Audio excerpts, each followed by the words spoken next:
안녕하세요. 오늘 들려드릴 작품은요.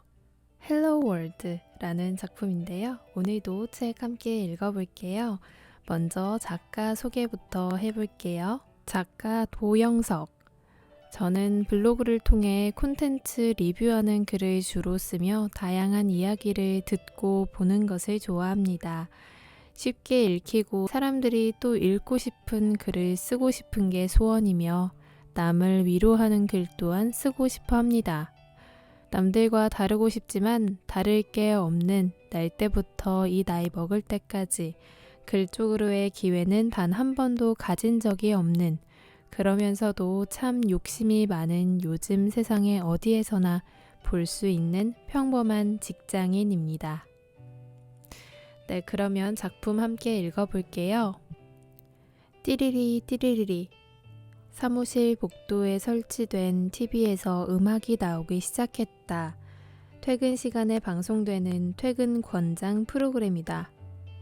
주 52시간에 대한 정부의 법안이 통과된 후 불필요한 야근을 줄이라는 지침이 내려왔고, 그 일환으로 시행 중인 일명 정시퇴근 캠페인이다. 처음에 이 노래가 나올 때는 집중의 흐름을 빼앗는다고 화를 냈었다. 그렇지만 이제 이 노래가 나올 때면 나도 모르게 조용히 따라 부르게 되었다. 퇴근 시간이 되어도 움직이지 못하던 예전과는 달리 웃는 얼굴로 내일 봐요를 말하며 가는 사람들이 자연스레 생겼고, 내게도 그들의 행복한 기분이 느껴졌기 때문이었다. 박 대리님, 오늘 저녁 한 잔 어떠세요? 바쁜 거 없으면 같이 가시죠. 옆자리에서 목소리가 들렸다. 날 부른 건 아니겠지.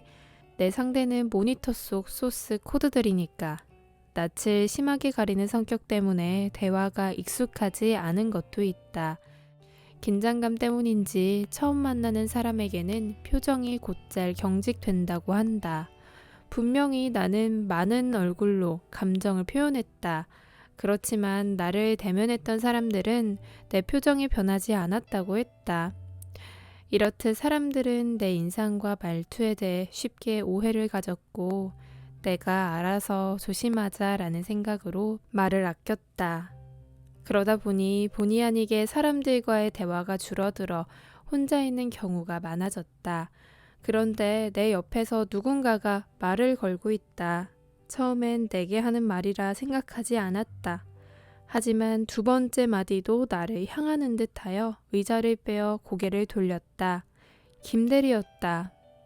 사람을 대할 때 말보다 활짝 웃는 눈과 바짝 올라간 입꼬리가 보는 사람을 기분 좋게 만들어주는 그 사람. 그와 함께 프로젝트를 거친 사람들은 모두 그를 칭찬했다.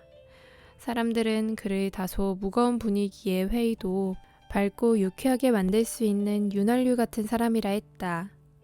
그런 그가 나를 보며 미소를 짓고 있었다. 감은 듯하지만 살짝 뜬 반달 눈과 자연스럽게 올라간 입꼬리는 평소 내가 듣던 표정보다 생기발랄해 보였다. 참 신기하다.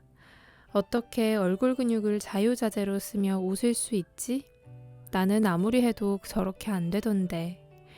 나는 그의 모습이 신기했다. 그는 시쳇말로 인싸, 회사 내 마당발이다.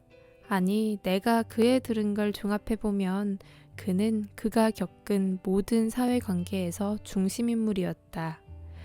나는 예전에 우연히 그의 SNS 계정에 들어갔고 실수로 그만 그의 게시물에 좋아요를 눌렀다. 그런데 바로 다음날 김 대리는 나를 찾아와 이렇게 말했다. 그는 늘 자신이 올린 게시물이 괜찮은지가 걱정인데 내가 의사표현을 해줘 정말 고맙다고 했다. 다른 사람도 아닌 나라서 그게 더 자신에게 특별하게 느껴졌다고 했다. 난 실수로 누른 것뿐인데. 정확히는 난 그가 어떤 게시글을 말하는지도 몰랐다. 게다가 나는 그와 함께 SNS로 소통해 본 적이 없었는데 그가 어떻게 나를 알고 이렇게 말을 하고 있는 것인지 참 신기했다. 아직 제 말에 답 안 했어요. 갈래요? 김대리의 한마디에 정신이 들었다. 오늘 저녁엔 특별한 약속도 없었다. 일도 마침 끝내기에는 여유가 있었다. 가도 괜찮다. 그런데 왜 그는 오늘 나와 시간을 보내려고 하는 걸까? 이 생각에 대답을 선뜻 하지 못했다. 아, 혹시 해야 할 일 있으면 죄송해요. 웃고 있던 그의 눈은 걱정스러움을 나타내는 듯 동그랗게 바뀌었고 그의 어조는 긴장한지 끝이 약간 떨렸다. 내가 머뭇거리는 걸 보고 그는 내가 할 일이 있다고 오해한 게 분명했다. 내가 이유에 대해 망설이느라 그를 미안하게 만들었다는 생각이 들자 자칫하면 또 사이가 어색해질 수 있겠다는 마음이 들어 같이 가자고 말했다. 휴, 다행이다. 혹시나 안 되면 어쩌나 걱정했네요. 김대리는 안도한 듯 숨을 한 번 내쉬고 다시 미소를 띠며 말했다. 표정이 이렇게 자주 바뀔 수도 있구나. 그와 몇 마디 나눠봤을 뿐인데 그의 마음이 느껴져 금세 마음이 편안했다. 그렇지만 한 가지 생각이 머리를 떠나지 않았다. 왜 나와 함께 시간을 가지려는 거지? 묻고 싶었다. 궁금했다.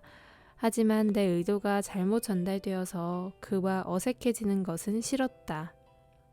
너무 노골적으로 묻는 느낌이면 김대리에게 오해를 살 수도 있으니까. 고민 끝에 결국 어디로 갈 것인지에 대해서만 물어봤다. 여기 근처에 새로 생긴 곱창집 알아요? 거기 탐색하러 가보려고요. 개점 이벤트로 소주 한 병이 공짜래요. 곱창이라 먹은 지 오래된 음식이다. 곱창같이 별도의 손질과 조리가 필요한 음식은 음식점에서 먹어야 한다. 그래야 맛도 좋고 설거지에 대한 걱정도 없다. 나는 요 근래 바쁘다는 핑계로 사람들과의 만남을 피했다. 만날 때마다 내 기분이 나쁘지 않다는 걸 알리기 위해 과장된 감정 표현을 하기 일쑤였다. 그러다 보니 쉽게 지쳤다. 나를 편안하게 하고 싶어 모임을 자제하기 시작했다. 그래서 최근에 내 행동 범위는 집, 회사가 전부였다. 내 기준상 음식점에서 먹을 수 있는 음식들과는 자연스레 멀어졌고 곱창도 그중 하나였다. 그의 제안이 좋다는 걸 알리기 위해 곱창이라니 탁월한 선택입니다 같은 재치 있는 멘트를 던질까 고민했다. 내 표정을 보고 오해하면 안 되니까. 하지만 너무 어색하고 부끄러웠다. 결국 단순하게 좋다고 대답했다. 물론 진심임을 알리기 위해 최대한 입꼬리를 올리며 말했다. 역시. 그럼 저 짐 챙기고 올게요. 손님 늘어나기 전에 얼른 가죠. 말을 마친 김대리는 자리로 돌아갔다. 그의 발걸음은 경쾌해 보였다. 그가 가는 것을 보고 나도 자리에 앉아 짐을 정리했다. 그리고 다시 생각했다. 왜 김대리가 갑자기 나와 같이 시간을 보내려고 하는 거지? 나는 그와 서먹한 사이는 아니다. 그렇지만 단둘이 술자리를 가질 정도의 사이도 아니다. 나와 그는 입사 동기다. 그러나 입사한 해만 같을 뿐 월은 달라 그와 함께 교육을 받진 않았고 부서도 서로 달랐다. 그렇게 같이 할 수 있는 기회를 계속 놓치다 보니 얼굴은 알지만 선뜻 말을 걸기엔 애매한 사이가 되어버렸다. 그렇게 몇 년이 흘렀고 올해 조직 이동을 거치면서 그가 우리 팀에 오게 되었다. 그와는 아직 업무로 겹치는 일도 없어 서로 이야기할 일은 거의 없었다. 그런데 바로 오늘 그가 시간을 내달라고 한 것이다. 준비 다 했으면 얼른 나와요. 엘리베이터 잡고 있을게요. 내가 생각에 빠져 있을 때 그는 이미 짐을 챙겨 복도를 지나가며 말했다. 그의 말끝은 신이 나서 노래를 부르는 듯 경쾌하게 느껴졌다. 나와 함께 시간을 갖는 게 기대되고 즐거운 건가? 아니, 내가 너무 깊게 생각하는 건가? 가보면 알겠지. 너무 생각하지 말자. 나는 노트북의 종료 버튼을 누르고 자리에서 일어났다. 네, 오늘은 여기까지 이야기 들려드릴게요.